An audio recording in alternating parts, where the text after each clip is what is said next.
பண்ணாதவங்க சப்ஸ்கிரைப் பண்ணுங்க. அப்படியே பக்கத்தில் இருக்க பெல் ஐகானையும் பிரஸ் பண்ணுங்க. இந்த பதிவில் மேச ராசி அன்பர்களுக்கு செவ்வாய் பெயர்ச்சி பலன்கள் காணலாம். 2024 வருடம் திருக்கணித பஞ்சாங்கப்படி அக்டோபர் மாதம் 20ஆம் தேதி முதல் 2025 வருடம் ஜனவரி மாதம் 21ஆம் தேதி வரை செவ்வாய் பகவான் கடகராசியில் சஞ்சாரம் செய்ய போகிறார்.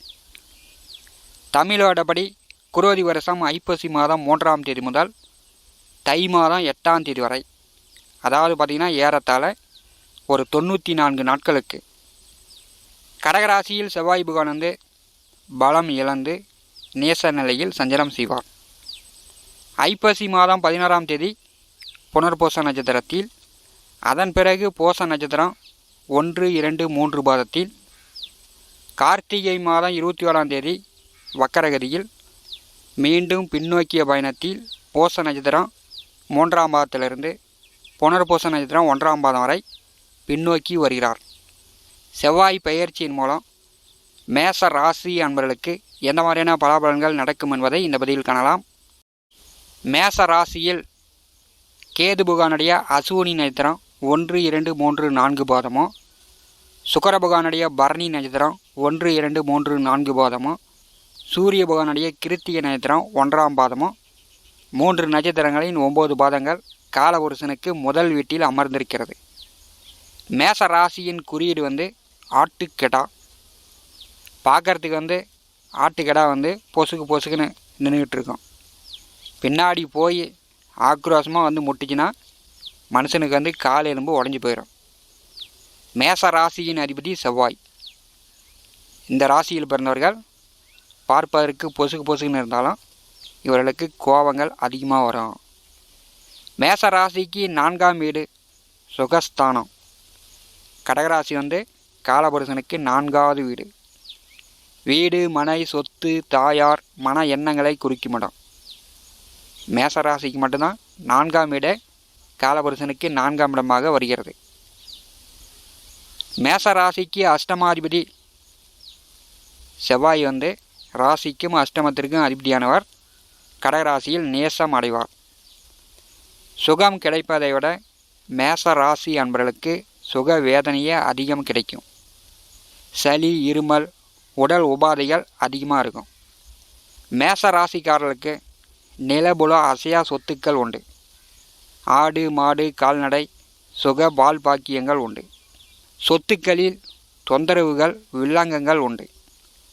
வாக்கியா வரப்பு, தடத்து பிரச்சனை, காம்பவுண்டு சுவர் கட்டுவதில் பிரச்சனை, வேலி கட்டுவதில் பிரச்சனை, ஓடை, நீர் போகிற வாய்க்காலில் நடபாத, சேரும் சகதியும், கல்முள், கரடுமுரடான தடப்பாத்தியம், பாதைகள் மேச ராசி என்பளுக்கு உண்டு. அப்படிலாம் இல்லை, எங்களுக்கு நல்லா தான் இருக்குது அப்படின்னா ஃபாரஸ்ட்டில் வேலை கிடைக்கும். நீங்கள் இருக்கும் இடத்தில் மேச ராசி என்பளுக்கு சூரியன், சந்திரன், செவ்வாய் திசை முடியுங்காட்டியும் பக்கத்து நிலம் விளைஞ்சி வெள்ளாமை காடாக இருந்தாலும் வெள்ளாமை பண்ண முடியாமல் பிளாட்டு போட்டுருவாங்க. காலி மனை வந்துடும். ஒரு பக்கம் பார்த்திங்கன்னா தொழில் ஃபேக்ட்ரி வந்துடும். மேச ராசியின் தாக்கம் பக்கத்து நிலத்துக்காரையும் பாதிக்கக்கூடியதாக இருக்கும். நீங்கள் எந்த லக்னமாக இருந்தாலும் சரி, இது மேச ராசிக்காரர்களுக்கு நடக்கும். இதெல்லாம் ஏன் அப்படி நடக்குது அப்படின்னா, உங்களுக்கு செவ்வாய் 4ஆம் வீட்டில் நேசம் அடைகிறார். 4ஆம் வீட்டின் அதிபதி சந்திரன் ராசிக்கு 8ஆம் வீட்டில் நேசம் அடைகிறார். மேச ராசியில் பிறந்தவர்கள் தாத்தா, அப்பா சம்பாதித்த சொத்துக்கள் நீங்கள் சுய முயற்சியால், சுய உழைப்பால் நிலபுல சொத்து சம்பாத்தியம் பெரும்பாலும் மேச ராசிக்காரர்களுக்கு குறைவு. மேச ராசிக்கு குரோதி வருஷம் ஐப்பசி மாதம் 3ஆம் தேதி வரை உங்கள் ராசிநாதன் 3ஆவது வீட்டிலே சஞ்சாரம் செய்கிறார். இன்னொரு 20 நாட்கள் இருக்கிறது. எலி மாதிரி இருக்கக்கூடியவர்களும் புலி மாதிரி பாய்வாங்க. 3ஆம் வீட்டிலே செவ்வாய் இருக்கும்போது நீங்கள் முயற்சி செய்யக்கூடிய காரியங்கள் உங்களுக்கு வெற்றியாகும். தைரியமாக எதையும் நீங்கள் முயற்சி செய்து வெற்றி பெற்று விடலாம். அரசு வேலைக்கு முயற்சி செய்யலாம், போட்டி பந்தயங்களில் வெற்றி பெறலாம், பதக்கலாம் வாங்கிட்டு வரலாம். அதற்குண்டான வாய்ப்புகள் ஐப்பசி மாதம் 3ஆம் தேதி வரை உண்டு. கோச்சாரத்திலே ராசிக்கு 4ஆம் வீட்டிலே செவ்வாய் பகவான் சஞ்சாரம் செய்யும்போது மேச ராசி அன்பர்களுக்கு 4ஆம் இடம் என்பது சுகஸ்தானம். அங்கே உஷ்ணகிரகம் செவ்வாய் அமரும்போது சளி, காய்ச்சல், இருமல் இந்த மாதிரி சிறு சிறு உடல் உபாதைகள் வரும். வீடு, மனை, நிலபோல சொத்துக்கள் வழியில் ஒரு சிலருக்கு நல்ல ஆதாயம் உண்டு. விற்கணும் அப்படின்னு விலை சொல்லி கொண்டிருப்பவர்கள் கொஞ்சம் கூடுதலாக விலை வரும், விற்கலாம். ரியல் எஸ்டேட் தொழில் செய்யக்கூடியவர்கள் வீடு, மனை, நிலபோல சொத்துக்கள் வாங்கி விற்பனை செய்யக்கூடியவர்களுக்கு மிக சிறப்பாக இருக்கும். 4ஆம் வீட்டிலே செவ்வாய் வரும்போது வயிறு சார்ந்த பிரச்சனை வரும். இந்த மது, போதை, இந்த கெட்ட உணவு பழக்கங்களை தவிர்க்க வேண்டும். 4ஆம் வீட்டிலே செவ்வாய் வரும்போது நீங்கள் விரும்பியோ விரும்பாமலோ உங்களுக்கு கெட்ட சவகாசங்கள், கூடாத நட்புலாம் ஏற்படும். அதனால் குடும்பத்துலேயும் சரி, வெளியிடத்துலேயும் சரி அவமானங்கள், கெட்ட பெயர்லாம் வரத்துக்கு வாய்ப்புண்டு. கூடா நட்பை தவிர்ப்பது நல்லது. கோச்சாரத்திலே ராசிக்கு 4ஆம் வீட்டிலே செவ்வாய் வரும்போது உங்களுடைய நடவடிக்கைகளால் உங்கள் தாயாருக்கு கோபதாபங்கள் ஏற்படும். உங்கள் தாயாருக்கு சிறு சிறு நோய் நொடி தொந்தரவு, மருத்துவ செலவுலாம் வரும். ஐப்பசி மாதம் 3ஆம் தேதி முதல் மேச ராசியின் அதிபதி செவ்வாய் நேச நிலையில் குருபுகானுடைய புனர்பூச நட்சத்திரம் 4ஆம் மாதத்தில் ஐப்பசி மாதம் 11ஆம் தேதி வரை சஞ்சாரம் செய்வார். குருபுகான் நட்சத்திரத்தில் செவ்வாய் சஞ்சாரம் செய்யும்போது வீடு, நிலபல சொத்துக்கள் வழியில் ஆதாயம் உண்டு. அதன் பிறகு சனிபுகான் நட்சத்திரத்தில் பூச நட்சத்திரத்தில் செவ்வாய் சஞ்சாரம் செய்யும்போது மேச ராசி அன்பர்களுக்கு கொஞ்சம் உடல் உழைப்பு அதிகமாக இருக்கும். செவ்வாய்க்கு கடகராசி நட்பாக இருந்தாலும் அதில் இருக்கக்கூடிய நட்சத்திரங்கள் பூசமாக இருந்தாலும் சரி, ஆயில்ய நட்சத்திரமாக இருந்தாலும் சரி, செவ்வாய்க்கு அந்த நட்சத்திர அதிபதிகள் பகையாளியாக இருப்பார்கள். வெளியூர், வெளியிடம், வெளிநாடு பயணங்கள் செல்லாமல் இருப்பது நல்லது. 4ஆம் வீட்டிலே பூச நட்சத்திரத்தில் செவ்வாய் பகவான் சஞ்சாரம் செய்யும்போது ஐப்பசி மாதம் 11ஆம் தேதிக்கு பிறகு மேச ராசி அன்பர்கள் உங்களை விட உங்கள் விரோதிகள் கை ஓங்கி நிற்கும். வாக்கிய வரப்பு, நிலபல சொத்துக்கள் வழியில் பிரச்சனைகள் ஏற்படுத்தி கொள்ளாமல் பார்த்துக்கணும். உங்களுடைய உடல் ஆரோக்கியத்தில் மிகுந்த கவனம், அக்கறை எடுத்துக்கொள்ள வேண்டும்.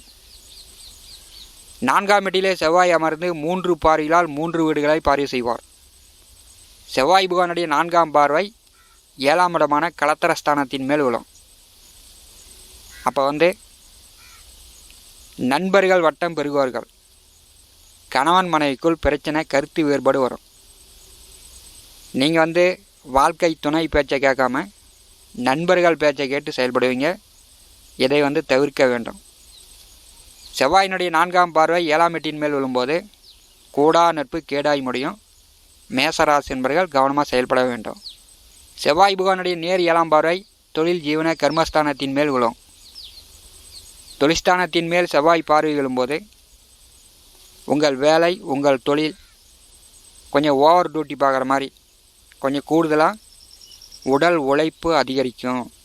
அதனால் கை வலி, கால் வலி, மூட்டு வலி, எலும்பு வலி, முதுகு வலி இதெல்லாம் வரத்துக்கு வாய்ப்பு உண்டு. உடல் ஆரோக்கியத்தில் கவனம் எடுத்துக்கணும்.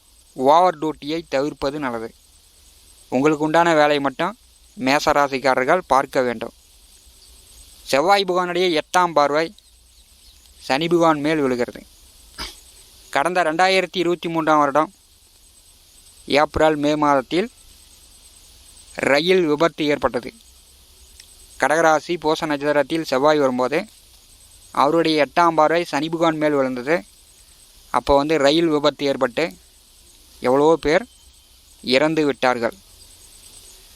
இந்த தடவை கனமழை பெய்ய வாய்ப்பு உள்ளது. மழையால் சேதங்கள், பெரும் காற்றால் சேதங்கள் ஏற்படக்கூடிய வாய்ப்புலாம் உண்டு. செவ்வாய் பார்வையில் சனி அமரும்போது மேச ராசி என்பர்கள் உங்களுடைய தொழிலில் கொஞ்சம் லாபங்கள் சம்பாதிப்பது கொஞ்சம் அதிக கஷ்டப்படக்கூடிய நிலையாக இருக்கும். மூத்த அண்ணன் அக்கா உடன் பிறந்தவர்களிடம் கருத்து வேறுபாடு இல்லாமல் பார்த்துக்கணும். உங்களுடைய அபிலாசைகள் பேராசையால் குடும்பத்தில் அவப்பெயரும் ஏற்பட வாய்ப்பு உண்டு. மேசராசி என்பர்கள். அதனால் கூடா நட்பு கேடாய் முடியும். ஆத்திரப்படாமல் பொறுமையை கடைபிடித்து நட்பு விஷயங்களில் கவனமாக இருக்கணும். மேச ராசிக்கும் விருச்சிக ராசிக்கும் அதிபதியான செவ்வாய் நேச நிலையில் பலம் இழந்து சஞ்சாரம் செய்யும்போது குரோதி வருஷம் ஐப்பசி மாதம் 3ஆம் தேதி முதல் மேச ராசி அன்பர்கள் கோபப்படாதீங்க, நிதானித்து செயல்படுங்க. பொறுத்தார் பூமி ஆழ்வார் என்று பெரியோர்கள் முன்னோர்கள் பழமொழி சொல்லி வைத்திருக்கிறார்கள்.